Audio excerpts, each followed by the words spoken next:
Tonight, police hunt a man who entered an 8-year-old boy's tent in the Highlands, sexually assaulted him and then disappeared in the early hours of yesterday morning. A male that's not known to the family at all has entered the tent and has committed the assault. Also tonight, the Chancellor rejects calls to axe the windfall tax on oil and gas companies. Rachel Reeves backed her decision during a visit to the North East today. At a time when energy companies are making huge profits after Russia's illegal invasion of Ukraine, it is right that we ask them to pay a bit more. And sport comes live here from Gayfield as Arbroath take on Ayr United. As the big league season kicks off tonight, we preview this and all of the Premiership action. I'm Andrea Breimer. This is the STV News at 6, live from Aberdeen.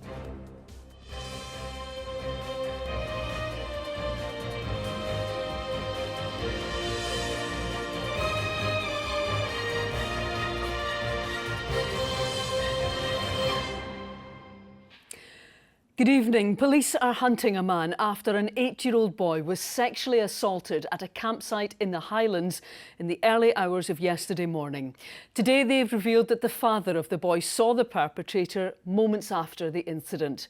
A significant investigation has been launched to find the man who since disappeared from the site at Loch Ness Bay campsite in Drumnadrochit. Well, Gráinne has been following this story for us today. She joins us now from the newsroom. Gráinne, in an extremely disturbing case here, what's the latest?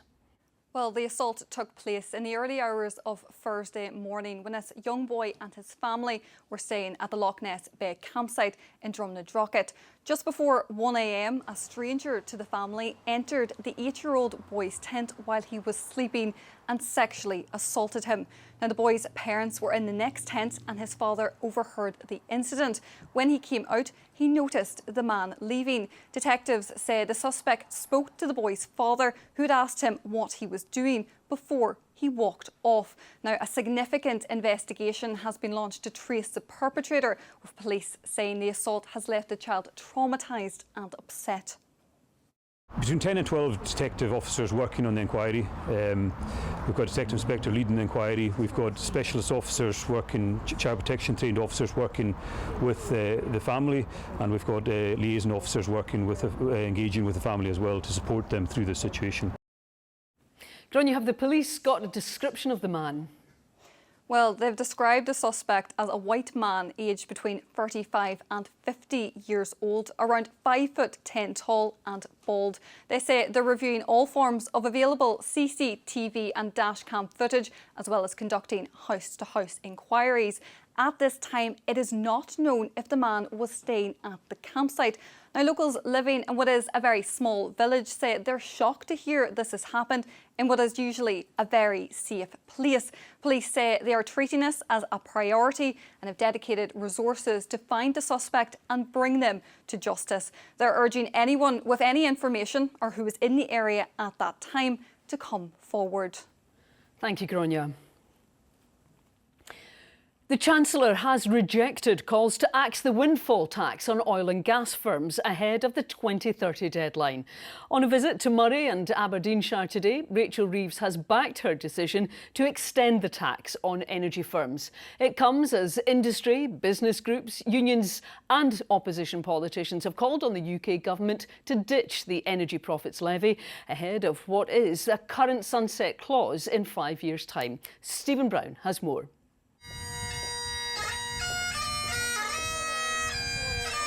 It was perhaps a pretty stereotypical Scottish welcome for the Chancellor this morning at RAF Lossiemouth. Rachel Reeves wants to be seen as a tough Iron Chancellor. Instead, her image has been weakened through government U-turns. Today she came to Scotland hoping to prove she's got a grip on the finances and is spending money here too. Defence and energy are clearly important sectors in this part of the world, and while the Chancellor wants to come here and talk about creating jobs and providing funding, others want to talk about tax. Specifically, the windfall tax. Unions, business groups and the industry have warned about the impact the tax on oil and gas companies' profits is having on jobs and investment. But the Chancellor is clear she won't axe it before its current 2030 deadline.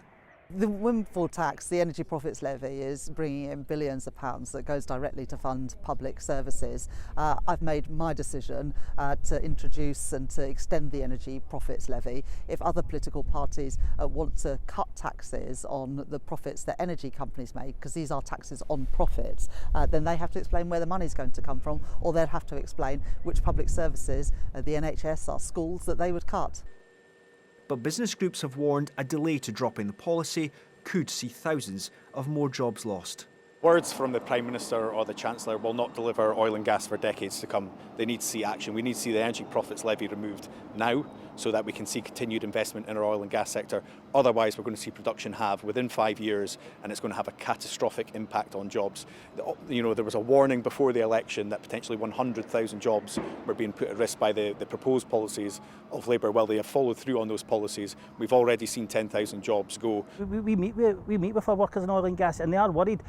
We understand that emissions need to be cut. No one's saying that's not the case. However, these people cannot be left behind. They need to be part of this transition. They're seeing a transition happening without them, and it's worrying. They've got families to look after. Environmental groups, though, say oil firms should continue to pay more in tax. We're pretty tired of the kind of crocodile tears of the industry claiming that they're hard done by with this windfall tax, when really we see them make billions in profits off the back of ordinary people. You know, Shell has made £90 billion in profits over the last couple of years. I really don't see why they can't pay their fair share when that money could be routed towards the energy transition, make bills cheaper for everyone, and actually kind of invest in the industries of the future. Opposition parties have called for a rethink too. The Conservatives say the recent comments by President Trump, the North Sea oil was a treasure chest, should act as a wake-up call. Pressure is mounting on the UK government to move on tax on oil firms. Right now, Rachel Reeves is standing firm, perhaps determined this will not be added to the growing list of government U-turns. Stephen Brown, STV News. Lenders have avoided having to pay an estimated £44 billion to motorists in the UK following a Supreme Court ruling. An appeal from some lenders argued that they are not liable for hidden commissions in car financing agreements. Well, Finlay is live for this evening. Can you give us a bit more detail about this, Finlay?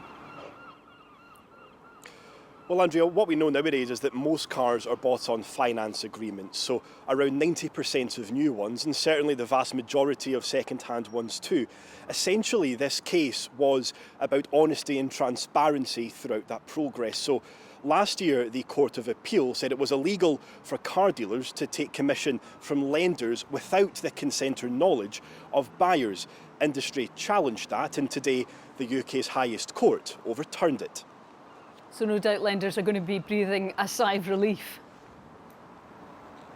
Well, to an extent, they will be, yes. I mean, there were suggestions and estimates that motorists could be compensated to the tune of £44 billion should the Supreme Court have ruled the other way. And in fact, lenders were preparing for that outcome. Lloyds itself had already set aside £1.2 billion.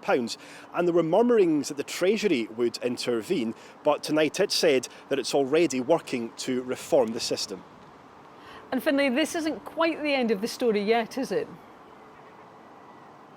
No, not quite. So this was about what buyers were told about commissions, but the Financial Conduct Authority has been undertaking a separate review into the industry, covering at least 14.6 million deals. Its next steps will be confirmed within 6 weeks.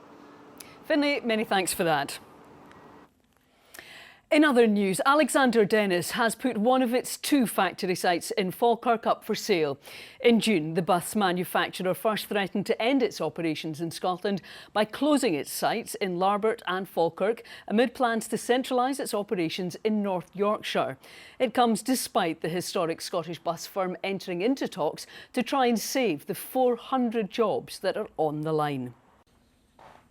A fatal accident inquiry is to be held into the death of a 12-year-old boy who drowned during a boogie boarding session on the River Tay in Perthshire.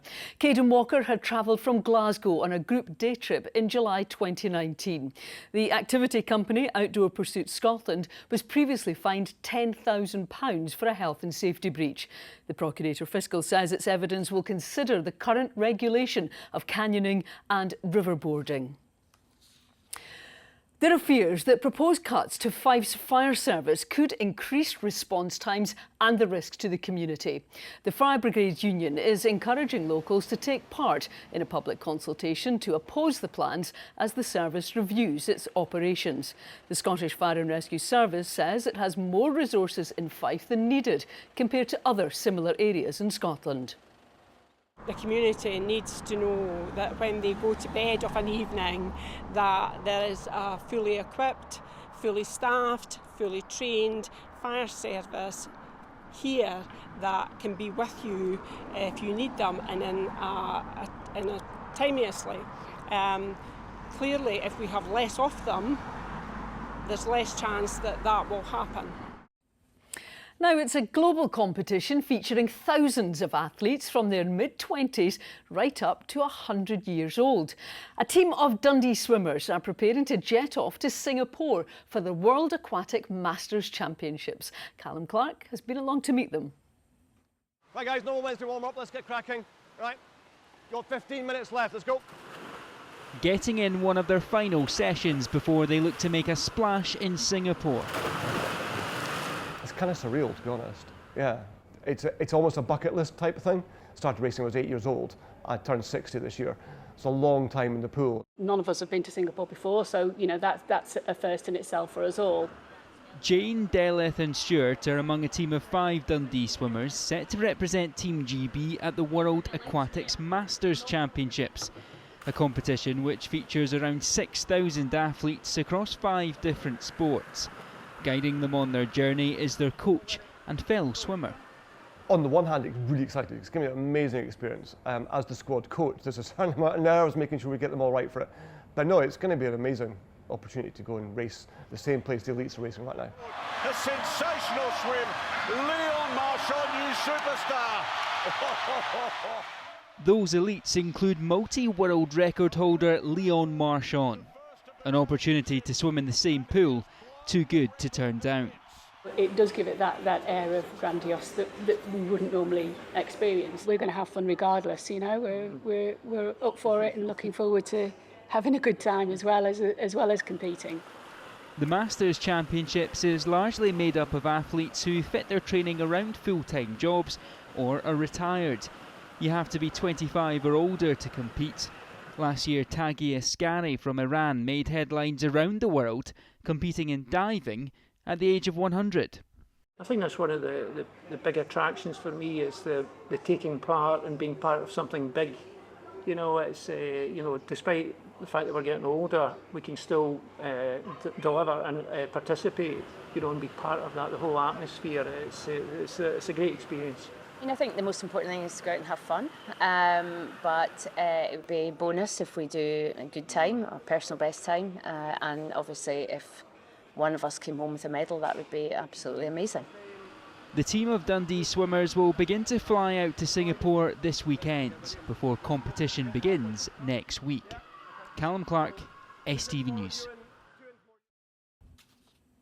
Well, that takes us to sport now with Chris, who's out for some action tonight.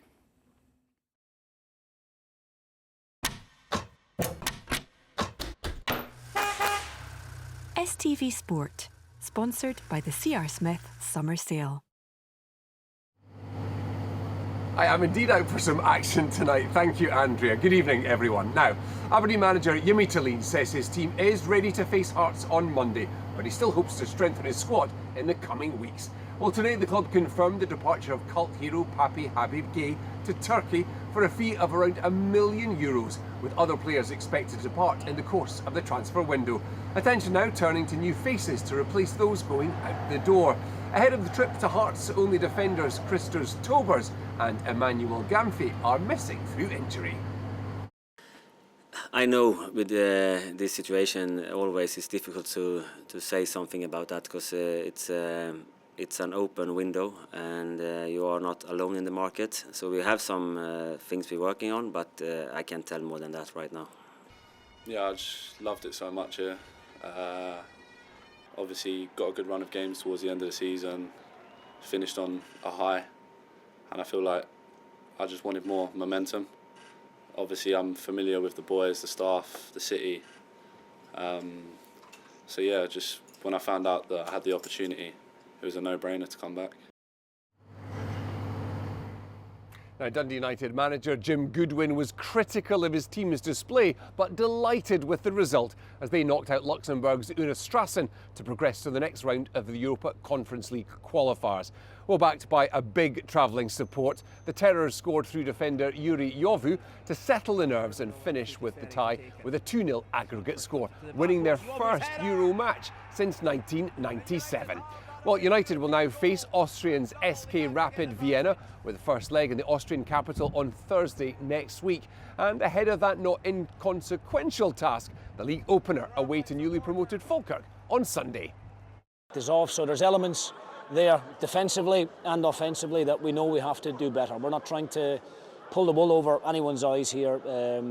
This is a really new group.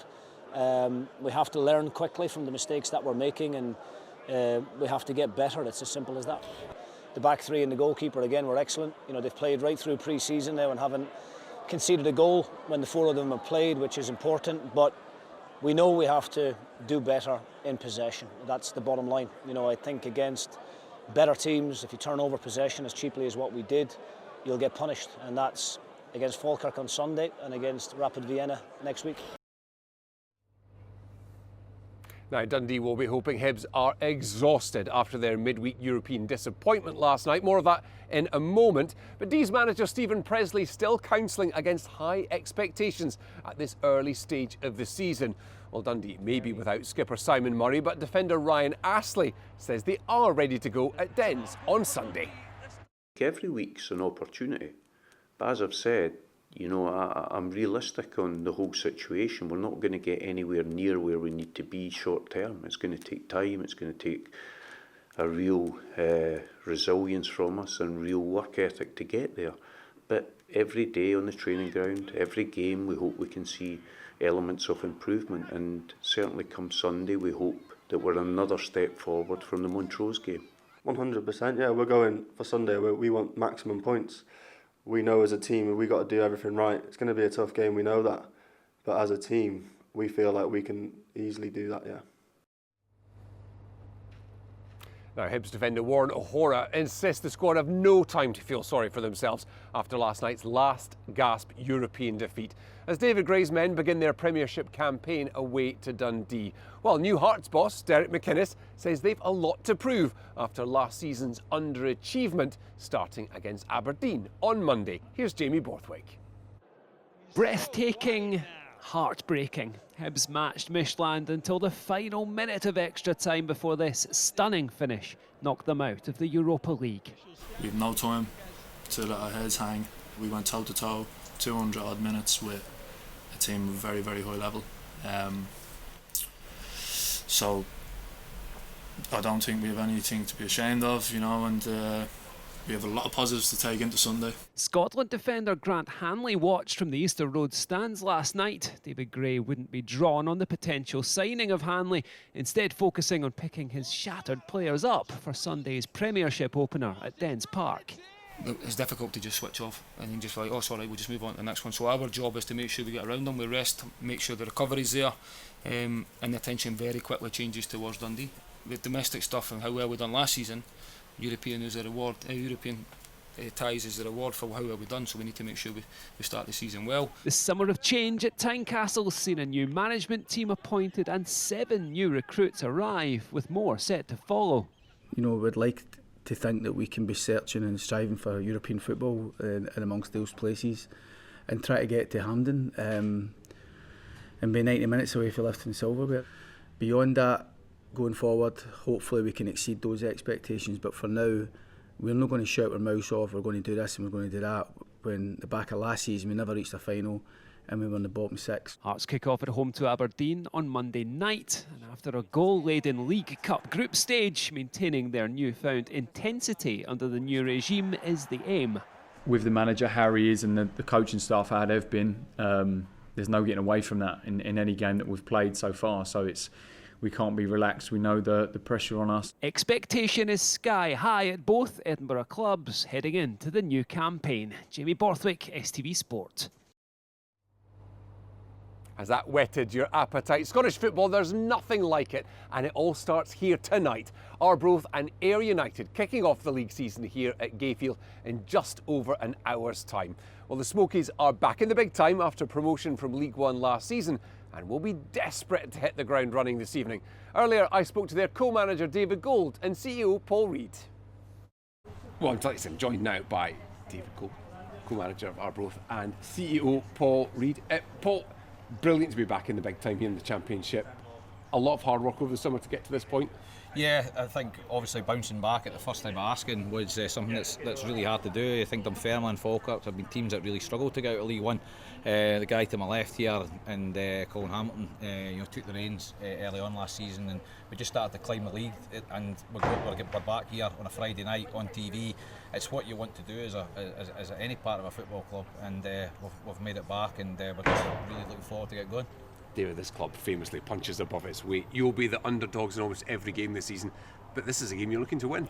Yeah, certainly. Listen, it's a competitive league, and we know, we're fully aware of the threats that Ayr possess. We got beat for them a couple of weeks ago, and we very much know all their squad. They've got good players, but listen, I think we thrive in that sort of underdog status, and we're looking forward to taking in the game tonight.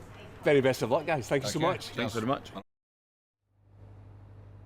Well, they don't have the best record against Ayr United in recent seasons, but tonight that can all change. The Championship, of course, kicking off elsewhere this weekend, a huge run of fixtures. We start with a really big one as well tomorrow. Airdrie at home to Ross County, and of course St Johnstone. They've got a really tough one at McDermott Park tomorrow afternoon against Partick Thistle. Look forward to the weekend. We'll see you back here with the best of the action on Monday.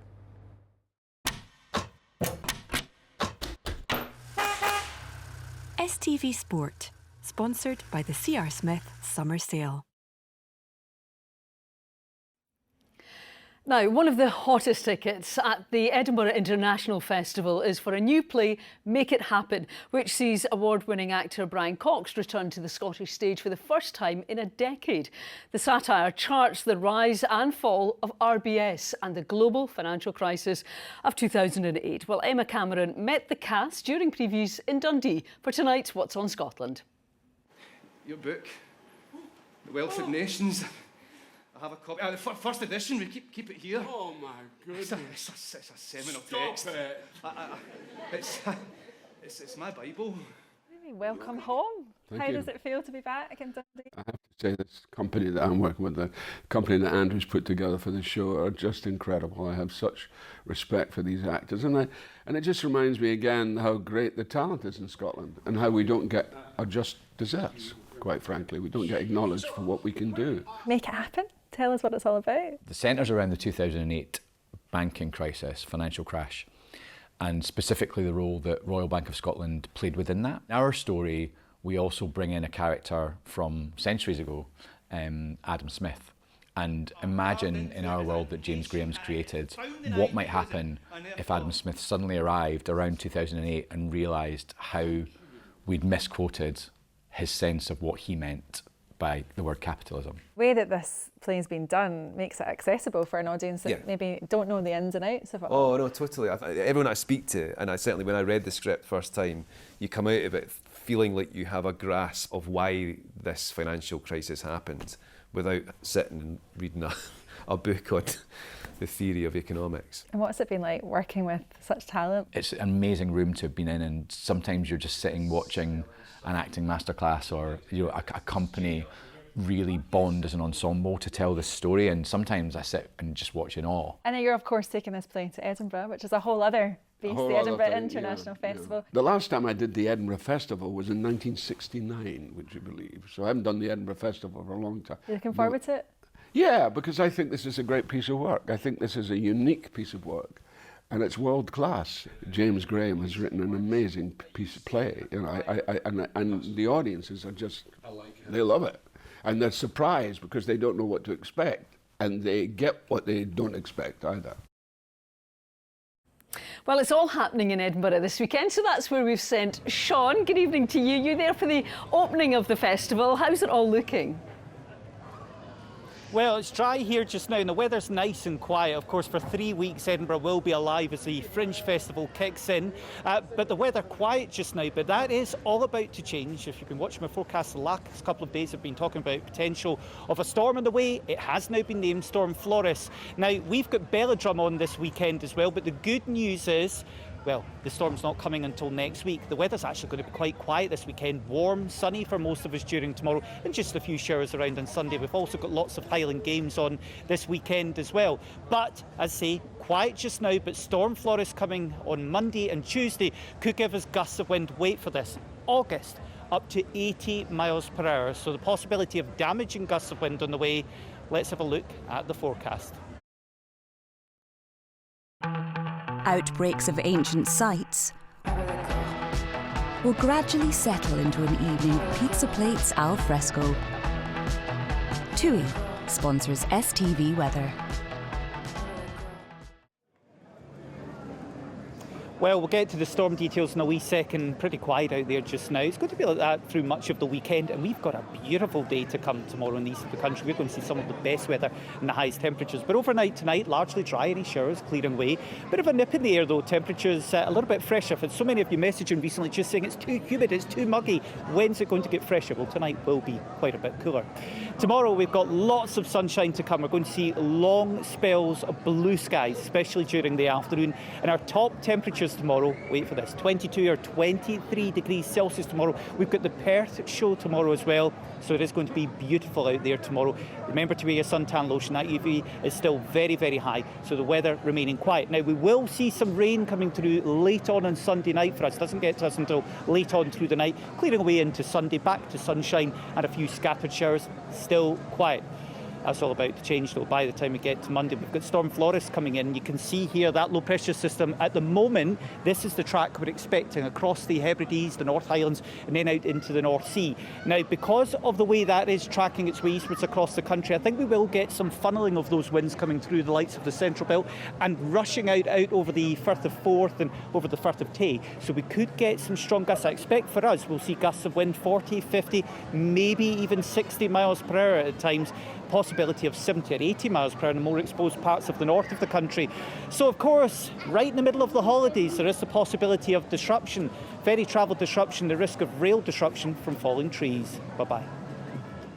TUI sponsors STV Weather.